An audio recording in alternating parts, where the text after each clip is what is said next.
అందరికీ నమస్కారం। ఈరోజు చాలా సంతోషకరమైన రోజు। ప్రసన్న వెంకటేశ్వర స్వామి గుడికి చైర్మన్గా శ్రీరామ్ మాల్యాద్రి గారిని మా కావలి ప్రీతమ నాయకులు కావలి ముద్దుబిడ్డ దగ్గుమాటి వెంకటకృష్ణారెడ్డి గారు శాసనసభ్యులు గారు నియమించడం చాలా ఆనందదాయకం।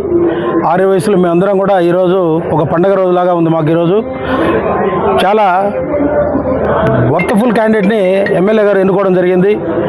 ఈ చైర్మన్ పదవి తీసుకొని అందరూ చేయాలన్నా కూడా చాలా కష్టం। చాలా శుద్ధిగా ఉండాలి, చాలా నిజాయితీగా ఉండాలి।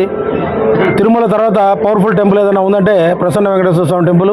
ఈ టెంపుల్కి ఒక 6 వయసుడు చైర్మన్ కావడం చాలా సంతోషంగా ఉంది।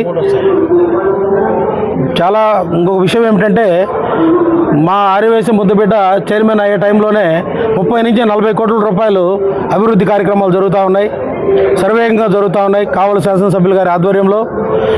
జరుగుతున్నప్పుడే ఈ చైర్మన్ పదవి శ్రీరామ్ మాల్యాద్రి గారు రావడం చాలా సంతోషకరమైన విషయం।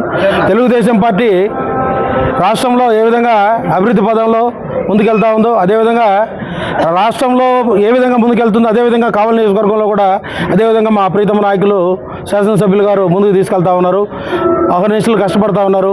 ముఖ్యంగా ఈ ప్రసన్న వెంకటేశ్వర స్వామి గుడిని మరో తిరుమల చేయాలి, ఇక్కడే టోకన్లు కూడా కట్టే పరిస్థితి తీసుకురావాలి అనే ఉద్దేశంతో ఎమ్మెల్యే గారు కష్టపడుతూ ఉన్నారు। దానికి తోడుగా ఈరోజు డబుల్ ఇంజిన్ సర్కార్ లాగా శ్రీరామ్ మాల్యాద్రి గారిని ఎన్నుకోవడం జరిగింది। మేము 6 వయసులో అందరం కూడా మా శాసనసభ్యుల గారికి రుణపడి ఉంటామని తెలియజేసుకుంటున్నాం। అందరికీ నమస్కారం।